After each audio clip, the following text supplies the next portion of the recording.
안녕하십니까. 손에 잡히는 경제 플러스 박종호입니다. 작년 우리 국민 1인당 연간 쌀 소비량은 약 57kg입니다.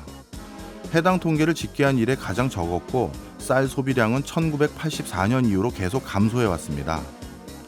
1992년에는 1인당 113kg 정도를 소비했다고 하니 30년 만에 쌀 먹는 양이 절반으로 뚝 떨어진 셈인데요. 쌀을 찾는 수요가 줄어들다 보니 생산량도 감소하고는 있습니다.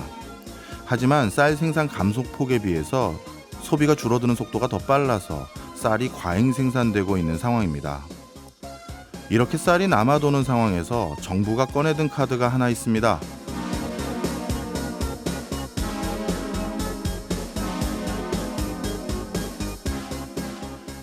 바로 가루쌀입니다. 가루쌀은 정부가 쌀 과잉 생산 문제를 해결하고 밀을 대체하기 위해 개발한 품종입니다. 맵쌀과는 달리 밀처럼 바로 빻아서 가루로 만들 수 있다는 장점이 있는데요. 뿐만 아니라 기존 논을 활용할 수 있어 농민들 부담이 적고 생육기간이 일반 벼보다 20일에서 30일 정도 짧은 것도 장점입니다. 기억하시는 분들 계시겠지만 과거 쌀이 부족하던 시절 혼분식 장려운동으로 밀 소비를 권장했었죠. 그 결과 지금은 주식으로 사용되는 주곡이 쌀이 아닌 밀로 바뀌어버렸다 할 정도로 밀 소비량이 더 많은 상황입니다. 밀가루로 만든 음식을 선호하는 변화된 입맛은 어쩔 수 없지만 밀을 대신할 가루쌀이 활성화된다면 쌀 과잉 생산 문제뿐만 아니라 식량 자극까지 동시에 해결되지 않을까 싶습니다. 6월 29일 목요일 박종호의 손에 잡히는 경제 플러스 광고 듣고 시작합니다. 과학적인 시선으로 세상을 관찰하는 이과시 경제 시간입니다. 오늘도 이독실 과학평론가와 함께합니다. 어서 오세요. 네, 안녕하십니까? 예, 오늘 주제는 제가 부탁드렸습니다. 기억하시죠? 네, 맞습니다. 뉴스를 보면서 뭐 러브버그 이런 게 기승을 부리고 있다. 저는 뉴스에서만 봤는데요. 어느 날 택시 타고 이동을 하는데 택시 그 창가에 유리창에 동일한 벌레로 보이는 네. 세 마리가 이렇게 딱 붙어 있는 거예요. 근데 그 벌레를 더 자세히 들여다봤더니 한 마리가 아니라 쌍을 이뤄서 총 6마리가 세 쌍이 붙어 있더라고요. 네. 그래서 이게 뭔가 봤더니 바로 그게 러그버그였습니다. 네. 그래서 이게 도대체 어떻게 이렇게 많아졌고 갑자기 많아진 이유는 뭔지 궁금해서 여쭤보려고 합니다. 일단 보신 분들은 아시겠지만 색도 검어서 좀 지그러운 부분이 좀 있죠. 그리고 개체수가 워낙 많기 때문에 그것 때문에 또 불편해하는 분들이 좀 많이 있습니다.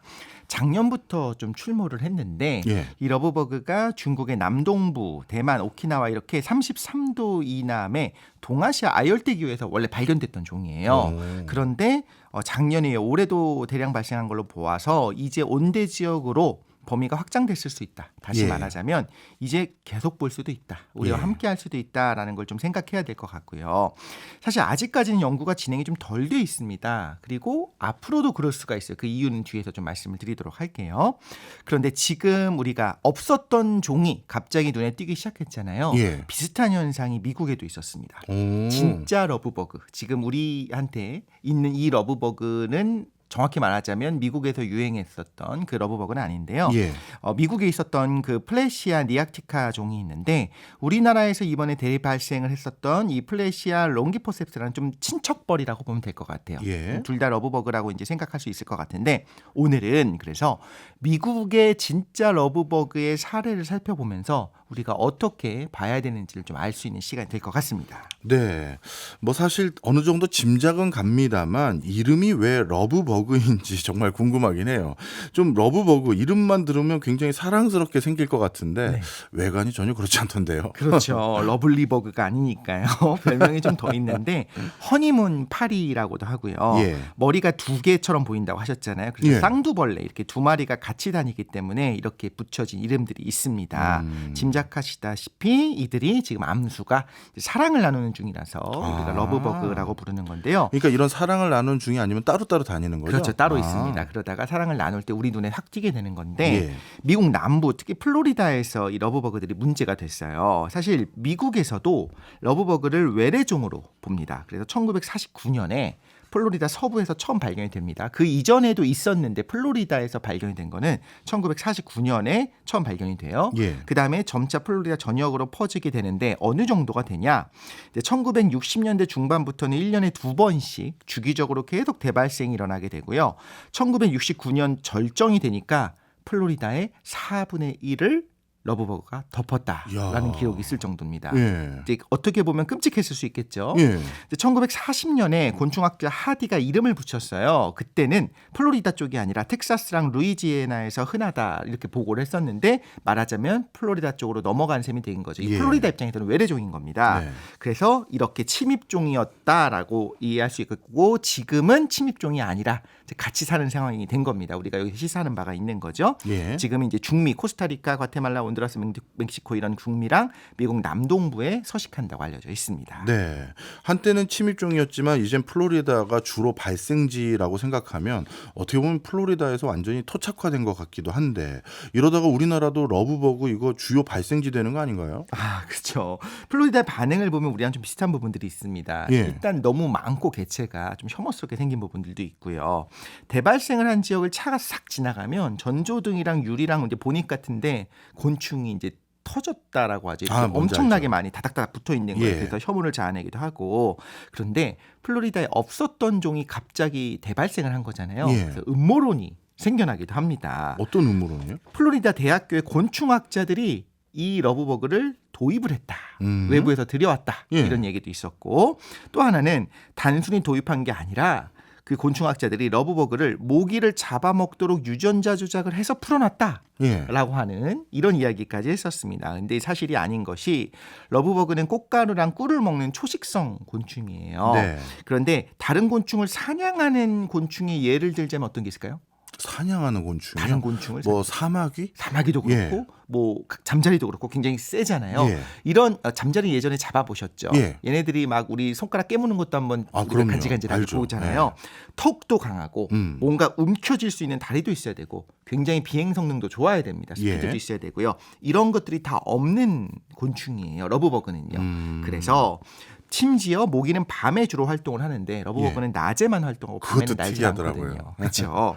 생긴 거는 밤에 행동할 것 같은데 결국에 설령 유전자 조작을 통해서 모기 포식을 하게 만들 수 있다 하더라도 제가 과학자라면 러브버그를 사용하지 않고 다른 곤충을 사용할 거다라는 거죠. 그러면 이 러브버그는 특별히 문제가 없는 건가요? 좀 생긴 게 좀 징그럽다 뿐이지 뭐 별다른 문제가 없을 것 같기도 한데요. 이런 건 있을 것 같아요. 사실 우리가 뭐라고 얘기하더라도 플로리다 전역을 4분의 1을 덮었다라고 한다면 그리고 막 어떤 자료 화면들, 자료 사진들을 보면 뭐 예. 디즈니월드나 이런 곳에 벤치에 아, 새카맣게 붙어 새카맣게 있군요. 붙어 있는 것들을 보면 아이들이 가서 안고 싶어하지 않을 것 같은 그렇겠죠. 느낌. 예. 우리가 좋아하는 뭐 예쁘다라고 하는 곤충들도 그렇게 많으면 좀 무섭잖아요. 네, 네. 그런 느낌이 있는데 사실 소문 중에 하나가 이런 게 있습니다. 대발생을 했을 때 우리나라 상황보다 훨씬 심했을 때 차가 지나가면 아까 말씀드린 것처럼 뭐 윈드실드, 뭐 전조등이랑 이런 곳에 다 시신으로 시체로 뒤덮인다고 했잖아요. 예. 근데 초창기 1950년 60년대는 자동차 도장 기술이 지금이랑 좀 달랐습니다. 예. 당연히 떨어졌겠죠. 그래서 실제로 이런 벌레 시체들 때문에 도장면에 손상이 있었어요. 지금도 사실 있을 수가 있고요. 바로 이런 벌레들의 시체 자체는 pH 산도를 보면 6.5니까 중성에 가깝습니다. 7이 중성인데 6.5면 중성이거든요. 그런데 하루 이틀 지나면 이게 산패를 하면서 예. 이제 pH가 4 정도까지 살짝 산성으로 떨어지게 됩니다. 4가 아주 강하냐 그건 아니에요. 뭐 레몬 주스 이런 거에 비교하면 좀 약하긴 합니다만 예. 그래서 어쨌든 간에 장시간 놔두게 되면 도장면에 손상도 좀 있었다. 그래서 뭐 왁스칠을 좀 해라. 뭐 따뜻한 물로 씻어내라. 이런 가이드가 있기도 할 정도로 네. 이렇게 좀 약간의 손상이죠. 우리가 생각하는 것처럼 어마어마한 뭔가 손상이 아니고 차에 좀 문제가 있기도 했었어라는 건데 워낙에 대발생을 할 때는 라디에이터 그릴에 막 빽빽하게 달라붙는 거예요. 예. 그러다 보니까 냉각이 잘 안 되고 과열되기도 하고 이런 문제들도 과거엔 있었다고 합니다. 네. 뭐 물론 과열이 되면 많이 대발생이 생기면 문제가 생기겠지만 방금 말씀 정도 주신 정도의 그 수준이라면 감내할 수 있는 것 같은데 신문을 봤더니 또 러브버그가 익충이라는 얘기도 있더라고요. 네, 그래서 생활사를 한번 간단하게 살펴보도록 할게요. 일단 성체 러브버그 우리가 보이는 거요. 오래 살아야 일주일 삽니다. 일주일이요? 사실 일주일도 못 산다고 보면 될 거고 3, 4일 정도, 사나흘 정도 사는 것이 전부인데 성체가 목표가 뭐냐? 당연하게도 짝짓기하고 번식하는 것이 목표입니다. 네. 그럼 대부분의 삶은 성체로서 사는 건 아닌 거고요. 자, 성체들은요 오전에 날아오릅니다. 그래서 든든하게 꽃가루랑 꿀도 좀 빨고 이렇게 뭐 배도 좀 채웁니다. 그러다가 특정 온도와 조도가 높아지게 되면 이제 둘이 결합을 하기 시작하는 거예요. 그래서 결합을 성공했다. 그러면 수정을 해야겠죠. 네. 수컷의 정소의 내용물을 암컷의 정랑에다가 정자 저장소에다 넣어두는 건데 이 과정이 한 12시간 정도가 걸려요. 예. 그래서 우리가 볼 때는 둘이 붙어 있는 것처럼 보이는 겁니다. 예. 근데 만약에 오전에 못 만났다. 그럼 저녁에 암수가 처음 같이 만날 수도 있거든요. 근데 밤에는 안 난다고 말씀드렸잖아요. 그럼 밤에는 같이 초목에 앉아서 밤을 함께 보내면서 뭐 꿀 빨고 꽃가루 찾고 이렇게 하겠죠. 아마도. 네. 그 다음에 다음날 밝아지면 그때 날아오르면서 헤어지게 됩니다. 그러니까 짝짓기가 한 번 하는 건 아니고요. 짝짓기가 끝나고 분리된 다음에 다시 다른 암수를 만날 수도 있어서 2번 정도 하는 경우도 있다고 합니다.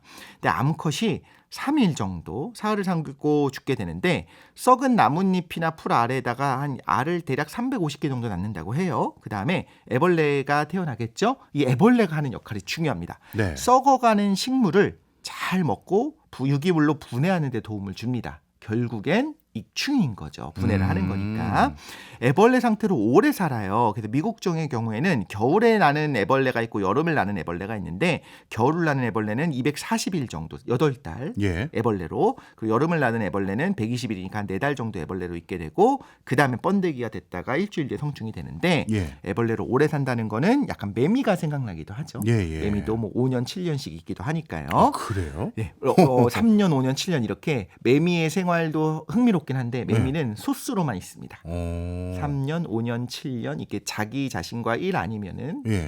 따로 약수가 없는 소수로의 삶만 살기 때문에 이 부분에 대해서도 사실 과학자들이 궁금해하기도 하는데 예, 예. 어쨌든 러브버그는 진짜 모습을 우리가 성체를 보는 것이 아니라 애벌레가 어떻게 보면 러브버그의 진짜 모습일 수도 있다. 그리고 유전자 전달자로서의 인생, 아니 이렇게 충생을 네. 생각을 해보자면 러브버그의 가장 찬란한 순간은 성체가 돼서 짝짓기하는 그 사나흘 정도가 가장 찬란할 수도 있겠다 생각을 할 수 있겠습니다. 네.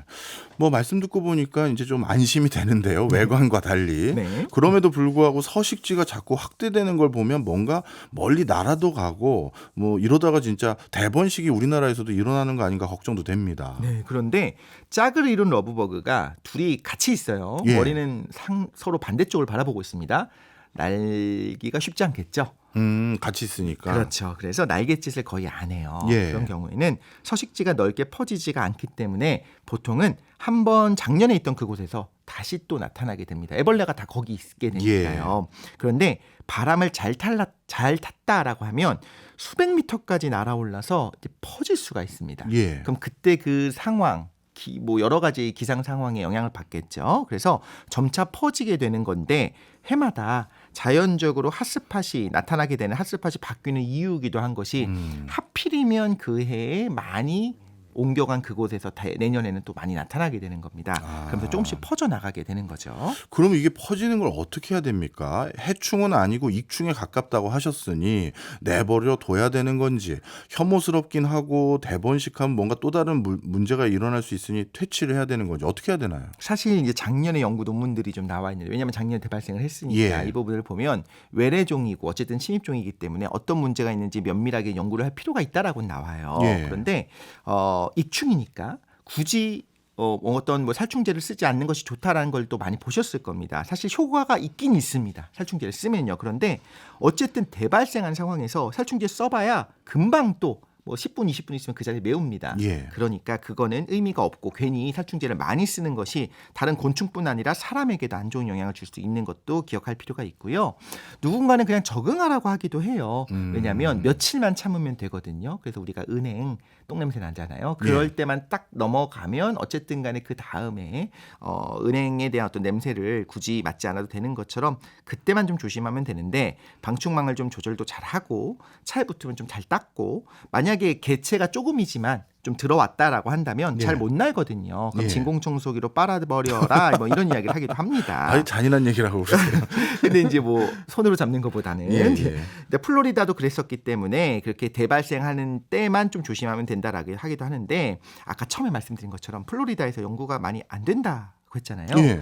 왜냐하면 연구가 되려면 자금이 필요하겠죠. 음. 근데 진짜 지금은요, 그 자금이 진짜 해충을 박멸하는 연구에 써야 되는 겁니다. 그럼 해롭지도 않고 심지어 익충인데 네. 이걸 연구하고 제거하는 데 자금을 투입하지 않는 겁니다. 1970년에 엄청나게 크게 창궐했을 때는 그 러브버그 연구에 자금 지원을 했고 그 다음에는 거의 지원이 끊겼다라고 보면 될 것 같습니다. 그러니까 우리나라는 지금 초기니까 당연히 연구도 하고 있고 방역도 하기 시작할 것 같은데 성공, 뭐랄까 박멸은 불가능할 수 있습니다. 플로리다도 실패했었었고요. 네. 흥미로운 거는 그 3일을 사는 성취하지 않습니까? 예. 천적이 거의 딱히 없는 것 같아요. 왜냐하면 이거의 천적이 발생하기까지 시간도 별로 없었어요. 그런데 애벌레 상태로 오래 살지 않습니까? 예. 애벌레 상태의 자연 개체 조절하는 천적이 뭐냐면 아마도 곰팡이로 추정이 됩니다. 예. 이 곰팡이에 감염이 되게 됐을 때 아마도 애벌레 상태의 생존율을 결정한 것 같다. 플로리다가 이 이후에는 대발생하지 않는 이유 중에 하나는 뭐냐면 이런 곰팡이들과 공생은 아니죠. 정확히 말하자면 어느 정도의 어떤 개체수 조절의 관계가 이미 생태가 형성된 게 아닌가 싶긴 합니다. 예. 만약에 이 러브버그 이게 몸에 붙거나 그러면 어떻게 대처해야 되나요? 사실 굉장히 싫죠. 저도 생각만 해도 싫은데 이해 못하는 건 아닌데 물거나 쏘거나 전염병을 옮기거나 뭐 독이 있는 건 아니기 때문에 이걸 염두에 두고 있으면 좀 마음이 낫습니다. 사실 그렇죠. 저도 곤충 되게 싫어하는데 저도 싫어해요. 알면 덜 네. 혐오스럽고 제가 이걸 조사를 하면서 이제 미국에서 나왔었던 논문이나 이런 것들 좀 읽어봤어요. 예. 그러다 보니까 처음엔 하고 싫다가 보다 보니까 그냥 받아들여지는 부분이 있어요. 곤충 혐오는 교육에서 생기잖아요. 예. 바퀴벌레 싫어하시죠? 엄청 싫어하죠. 그렇죠. 왜 그러냐면 어렸을 때부터 바퀴벌레 지지야 지지 이렇게 배우면서 예. 혐오를 느끼거든요. 그런데 예. 뭐 사슴벌레나 장수풍뎅이는 멋지다라고 좀 인식하는 경향이 있어요. 그렇네요. 멋지게 생기기도 네. 했고 무당벌레는 좀 귀엽게 보이기도 하죠. 예. 둥글둥글하기도 하고 예쁘기도 알록달록하기도 하고 뒤집으면 버둥버둥거리는 것도 귀엽고 그런데 사실 진딧물을 먹고 사는 익충이기 때문에 우리가 좀 더 예쁘게 보는 것도 있어요. 예. 저는 개인적으로는요. 거미를 별로 안 무서워해요. 거미요. 거미 싫어하는 분들 굉장히 많은데 많죠. 거미는 사실 곤충은 아닙니다만 거미를 익충이라고 배운 이후부터 제가 거미는 안 싫어해요. 그리고 고맙기도 하고 가끔 예. 집에 진짜 작은 거미들 나타나잖아요. 그러면은 가급적 방생하고 싶지만 쉽진 않으니까 죽일 수밖에 없을 때가 있는데 애기도 있고 하니까 미안한 마음까지 들기도 하거든요. 그러니까 이런 마음을 좀 바꾸는 게 도움이 될 수도 있다. 플로리다 대학의 곤충학과인 레플라 교수님이 뭐라고 이야기를 했냐면 러브버그와 살아가기라고 하는 글에서 러브버그가 성가시게 여기지 않는 상황이 됐다라면 이거 좀 공감하기 쉽지 않은데 사람들이 봄에서 여름으로 넘어가고 여름에서 가을로 가는 그 계절의 변화를 알려주는 귀여운 철새처럼 예. 러브버그를 볼 수도 있지 않겠나 생각하기도 했고요. 나중에 이제 수컷이 굉장히 그 개체 두 마리가 붙어 있는데 그 중에 작은 게 수컷이거든요. 예. 수컷은 눈이 굉장히 커요. 예. 암컷보다 훨씬. 그래서 이 크고 둥근 눈을 보면서 귀엽다라고 감탄할 수도 있다라고 이야기를 하기도 했습니다. 전혀 공감은 되지 않지만 네, 어쨌든 최근 30년 동안 개체 수가 플로리다에서 감소를 했고 이제 이게 중요한데요. 플로리다 사람들은 자연의 정상적인 부분이다라고 받아들이기 시작했는데 새로 러브버그가 유입된 지역의 사람들은 이게 위험하지 않다는 걸 알기까지 굉장히 시간이 걸리고 그때는 굉장히 적대적이라는 거예요. 네. 저는 되게 의미심장하다는 생각을 했습니다. 우리랑 똑같다라는 생각이 드는 거죠.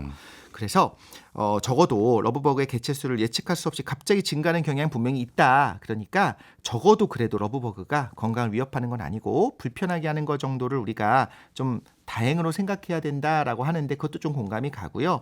결국에 전 보다 보니까 덜 혐오스럽게 됐지 않습니까? 예. 방송을 듣는 분들도 비슷한 경험했으면 좋겠습니다. 분명히 좀 징그러울 수 있고 싫을 수 있어요. 예. 근데 피할 수 없으면 좀 받아들이되 너무 괴로운데 그걸 이를 악물고 으악 하고 받아들이는 게 아니라 좀 따뜻한 시선으로 보면 어떨까 싶은데 이건 러브버그를 위해서가 아니라 우리들을 위해서입니다. 그래야지만 우리 스스로 마음이 좀 편해질 수가 있어요. 이 따뜻한 시선으로 버그를 보는 건 쉽진 않지만 네. 분명 우리가 이 러브 버그뿐만 아니라 외래종들이 들어오는 거에 대해서 경제적으로 굉장히 고민과 연구를 그동안 많이 해왔습니다. 네. 사실 지금 우리나라 식탁 위에 있는 대표적인 먹거리들이 대부분 외래종이죠. 깜짝 근데 러브버그 얘기하다가 식탁을 얘기해서 놀랐습니다만. 뭐냐면 이제 뭔가 인공적으로 어떤 식물이나 동물 이런 작물들을 가져올 때가 있잖아요. 그렇죠. 그러면 이런 것들에 대해서 사회적 수용성이 어떻게 생기는지에 대한 연구들을 많이 해본 학자들이 또 있는데요. 네. 그게 결론을 말씀드리면 그러한 외래종, 이건 식물일 경우가 더 많겠지만 그쵸. 그런 걸 들여왔었을 때 그게 경제적으로 뭔가 이익이 있거나 번성이 되면 다 익충처럼 유익한 것이다라고 분류를 해버려요. 아하. 그런데 경제적으로 크게 재미가 없으면 전부 다 해충, 무익하거나 해로운 것으로 그렇게 분류를 하는 것이지 실제 유익하고 무익하다라는 걸 판단하는 그 잣대가 굉장히 자의적일 수 있다라는 연구들이 상당히 많아요.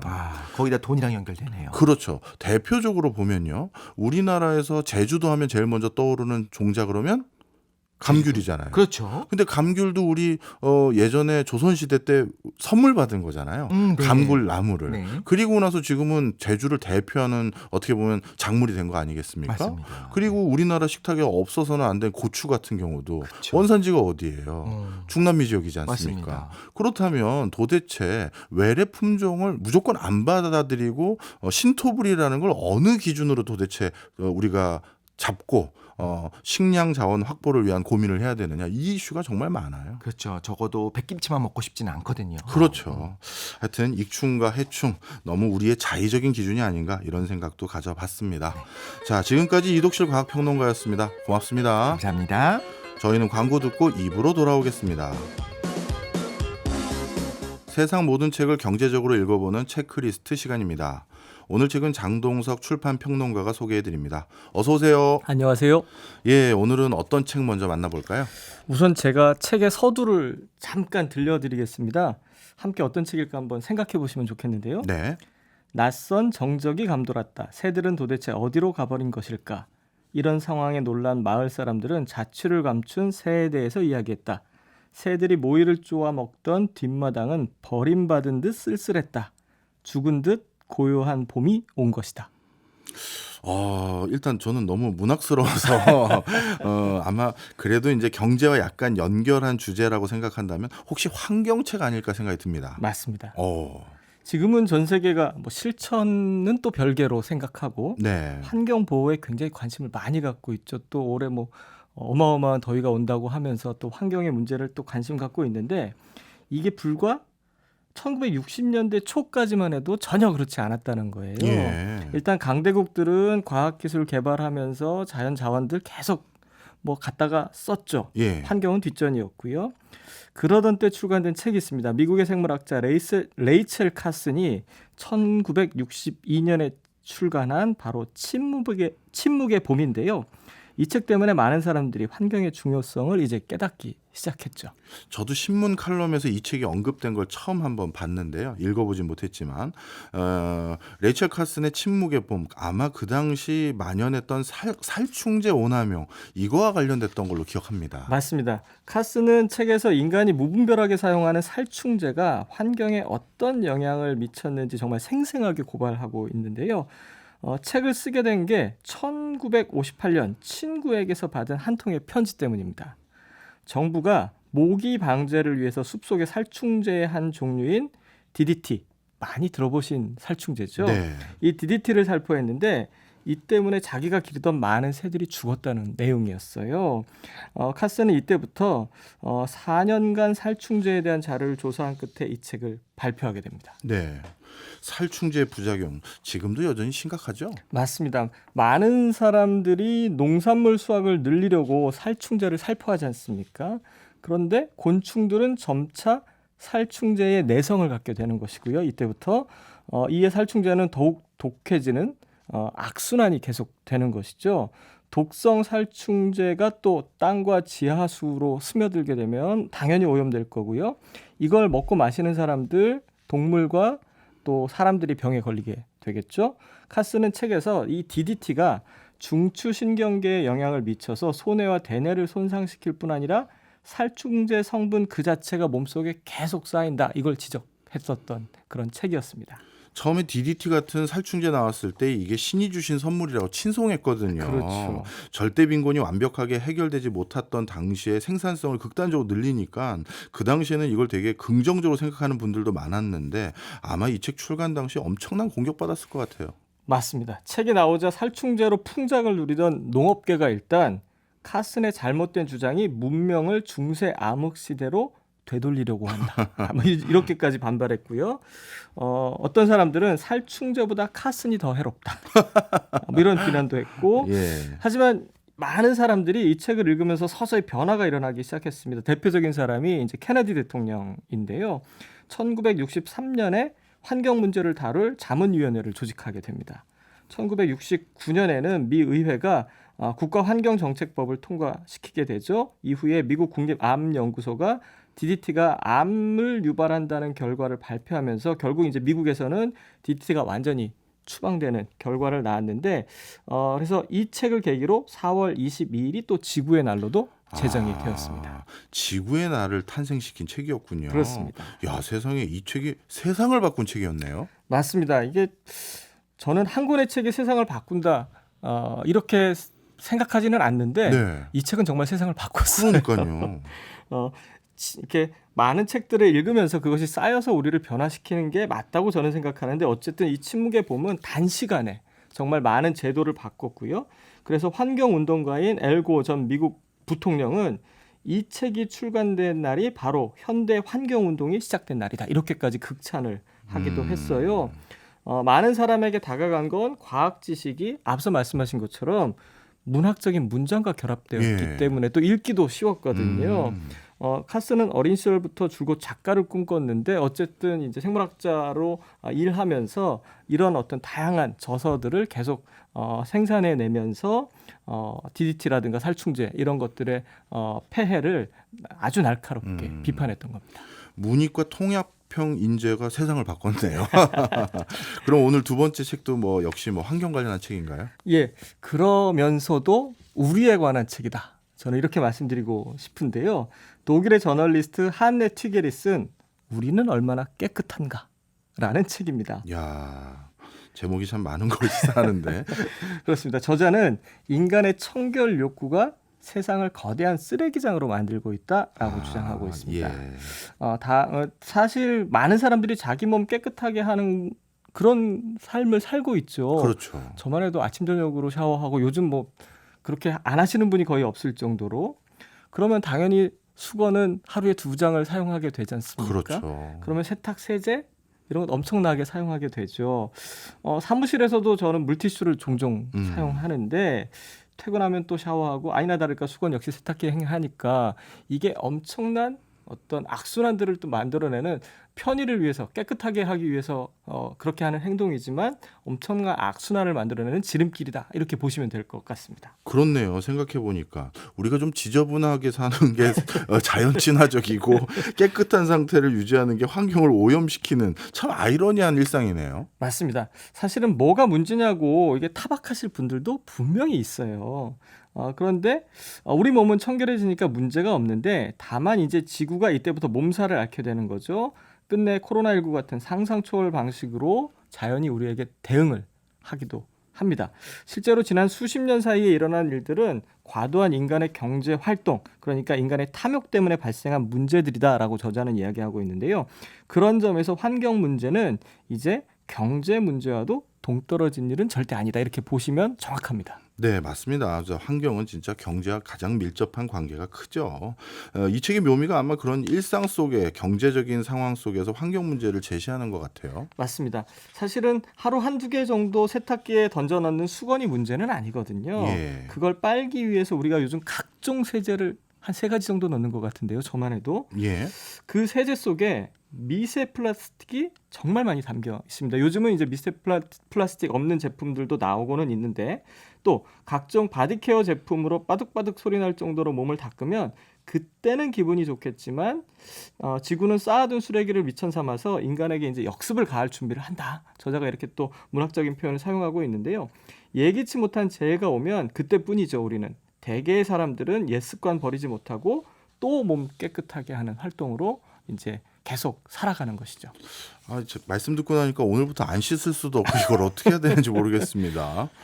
예, 오늘처럼 후텁지근한 날 바로 가서 샤워하셔야 되는데. 네, 그러니까요. 예, 때로는 흩어지고 때로는 다시 뭉치고 살아나고 다시 죽어 가루가 되는 물질, 먼지를 한번 생각해보자라고 저자가 얘기합니다. 예. 100만 원도 넘는 청소기가 나와서 세상 모든 먼지를 쓸어 담을 것처럼 광고하고 있지만 먼지는 우리 조상 혹은 먼 친척으로 우주가 존재하는 한 사라지지 않을 물질이거든요. 네. 그렇다고 우리가 침대 밑을 굴러다니는 먼지 덩어리를 마냥 놔둘 수는 또 없지 않습니까? 치울 때 치우더라도 먼지를 비롯한 각종 오물을 제어하는 놀라운 처방을 동식물에서 좀 먼저 배워보자. 이런 것이 이제 저자의 생각이고요. 그래서 이렇게 얘기합니다. 오물 덕분에 우리는 다른 생명체와 인간의 유사성을 깨닫게 될 것이다. 이런 이야기도 하고 있습니다. 다른 생명체와 인간의 유사성 어떤 점이 있을까요? 인간처럼 샴푸나 비누를 쓸 수 없는 동물들은 오물로 오물을 맞섭니다. 예, 인간에게는 푸대접받는 먼지는 참새부터 타조까지 새들에게 있어서는 인간의 바디 샤워 같은 기능을 하는 물질입니다. 예. 흙구덩이에 앉아서 부리와 날개로 먼지를 일으켜서 깃털 위에 뿌리면 먼지에 숨이 막혀서 진드기들이 떨어져 나가다. 예, 플라밍고는 이후에 부리로 깃털에 있는 이물질들을 제거하는데요. 무려 하루에 3분의 1 시간을 할애합니다. 호랑이는 식사가 끝나면 혀로 가죽을 핥는 그런 습성이 있는데요. 이때 털이 정돈이 됩니다. 호랑이 침에는 털을 물에 젖지 않게 하는 그리고 박테리아를 죽이는 성분까지 들어있다고 하니까 이게 그냥 다 먹고 나서 입맛 다시는 그런 활동이 아닌 것 같습니다. 그렇군요. 그러면 만약에 혀나 부리, 발톱이 닿지 않는 그런 부위는 동물들은 어떻게 위생 관리를 할까요? 걱정하지 않으셔도 됩니다. 동물들은 동종끼리 단순한 방식으로 서로 돕습니다. 누군가는 핥아주고 누군가를 핥을 수 있도록 제 머리와 또 기를 내어주는 것이 동종 동물들의 습성이거든요. 이런 행동은 동물에게 청소 이상의 의미를 지니고 있습니다. 아시다시피 동물들의 이런 행동은 애무이면서 관계를 돈독하게 하는 중요한 행위일 수도 있거든요. 인간만 의미 있는 행위와 청결을 분리해서 생각하고 있다. 저자는 이렇게 또 재밌게 얘기해주고 있습니다. 뭐 듣고 보니까 이해는 갑니다만 그렇다고 우리 인간들이 이런 행위를 집단적으로 할 수는 없고요. 맞습니다. 문제는 오물을 대하는 우리의 생각 방식을 좀 바꿔보자 이런 것이죠. 저자의 주장은 한마디로 정리하면 청결은 고귀하고 오물은 제거해야만 한다는 게 우리의 사고이거든요. 그런데 우리 어렸을 때 생각해보면 어렸을 때니까 기억이 잘 안 날 수도 있으면 어린아이들을 보면 자기 똥 이렇게 스스럼 없이 만지잖아요. 그런 친구들 많죠. 예, 가끔 입에 넣는 친구들도 있어서 엄마 아빠들이 기겁을 하는데요. 하지만 어른들은 입맛을 떨어뜨리고 지저분하며 역겨운 것으로 분명 그렇게 생각하실 겁니다. 제 아무리 천진난만해도 어른들의 이런 반응을 아이들이 계속 무시할 수는 없거든요. 무의식적으로 이게 학습된 습관들로 인해서 이게 청결이 최고다라는 인식을 어려서부터 계속 갖게 되고 내재화되는 겁니다. 여기에 또 종교가 또 한몫한다. 저자가 이런 얘기를 하고 있는데요. 각종 종교는 교리를 설명하면서 깨끗하게 씻어내는 행위를 중시합니다. 무엇을 벗어버리고 뭐 이런 표현들이 있지 않습니까? 그러니까 세제나 유연제를 선택할 때 99.99% 같은 수치에 민감하다면 사실은 증상이 좀 심각하다. 저자가 이런 이야기를 해주고 있습니다. 예, 우리가 이제 호랑이나 참새처럼 살 수는 없지만 그렇죠. 우리가 앞으로 몸을 청결히 할 때마다 이 행동이 다시 우리에게 되돌아오는 부메랑 같이 될 수 있다라는 것은 명심해야 될 것 같은데요. 맞습니다. 최근에 이제 바다에 대한 관심이 굉장히 높아졌습니다. 그런데 요즘 바다는 플라스틱 오션이라고 또 달리 불리기도 합니다. 엄청나게 많은 쓰레기 더미들이 바다 한가운데 섬을 이루고 있고 미세먼지는 저자 표현인데요. 연중무휴입니다. 코로나19에 대응하기 위해서 우리가 마스크, 비닐장갑 사용했지만 그 쓰레기들은 또 다른 오물들을 만들어낼지도 모릅니다. 마스크의 그 고리가 또 새의 다리를 잡아서 날지 못하게 하는 경우도 많이 발생했거든요.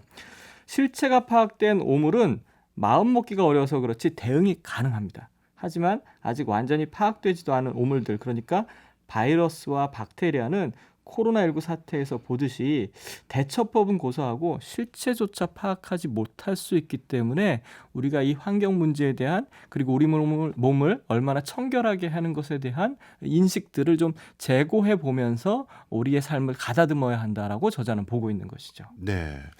사실 우리 인간도 깨끗하게 살면서 그러면서 이와 동시에 환경을 보호할 수 있는 좀 더 뭐 현실적인 방법 없을까요? 뭐 이 책은 뭐 다른 대책 없나요? 특별한 대책은 사실은 제시하지 않습니다. 뭐 인간의 삶은 워낙에 동물들과 다르다는 것들을 인정해야 되는 부분들이 있기 때문인데요. 네. 그런데 이런 것만은 해보자. 그러니까 생각 전환은 해보자. 저자가 이렇게 강조합니다. 오물을 우리보다 한 수 위여서 어차피 완벽하게 청결하게 할 수 없다는 것, 그건 불가능하다는 사실을 인정하자는 겁니다. 책 말미에 담긴 자세한 팁이 있는데요. 익히 아는 것들입니다. 예를 들어서 식물을 실내 유해 물질 필터로 활용하자라는 것들, 또 식물에는 공기 정화 기능만 있는 게 아닙니다. 몇몇 식물은 새 카펫이나 가구 접착제에서 나오는 폼알데히드 같은 건강에 해로운 미량가스도 없애주거든요. 예. 그러니까 필터 효과 높기로 유명한 식물에는 용혈수, 점란, 필로덴트론, 벤자민 고무나무 같은 것들이 있는데요. 이런 어떤 식물들을 우리 집안에 들임으로써 자연스럽게 무언가를 없애는 그런 방법들도 한번 생각해 볼 필요가 있다. 물론 효과는 굉장히 미진할 수도 있습니다. 그럼에도 불구하고 이런 것들을 하나씩 실천해 보는 것이야말로 우리 삶을 좀 환경을 보호하는 길로 함께 가는 그런 지름길이 아닐까, 저자는 이런 이야기하고 있고요. 저자가 말미에 이런 얘기합니다. 거대한 쓰레기장이 살 것인가? 현명한 청소를 시작할 것인가? 이 책 우리는 얼마나 깨끗한가에 적잖은 팁과 답이 또 있긴 합니다. 환경은 이제 말씀드린 것처럼 경제와 뗄 수 없다는 점에서 본다면 경제를 살리면서도 지구 환경도 함께 살리는 새로운 학문, 새로운 실천, 이게 나와야 한다고 저자는 계속 강조하고 있습니다. 네. 사실 경제학자들도 이 에너지 문제에 대해서 고민을 많이 하는데요. 두 가지 관점이 있더라고요.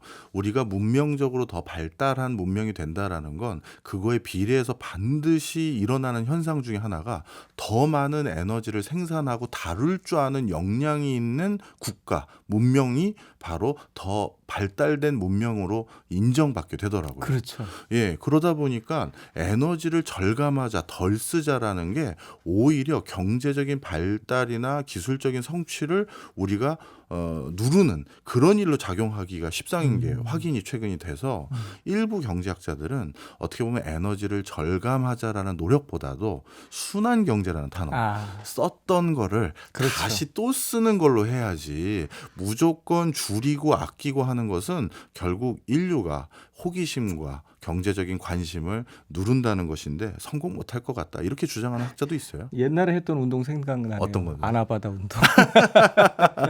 역시 우리 출연진 분들은 옛날 분들이 많으십니다. 예, 지금까지 장동석 출판 평론가였습니다. 오늘도 고맙습니다. 고맙습니다.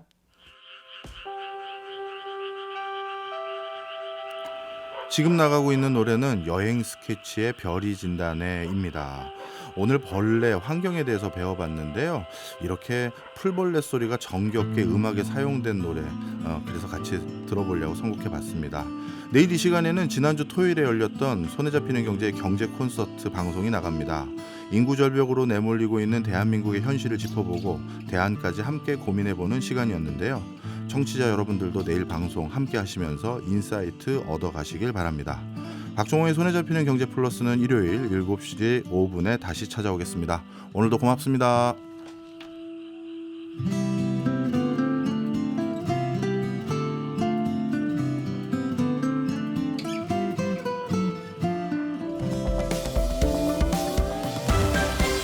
경제 생활의 플러스가 되는 아주 경제적인 시간.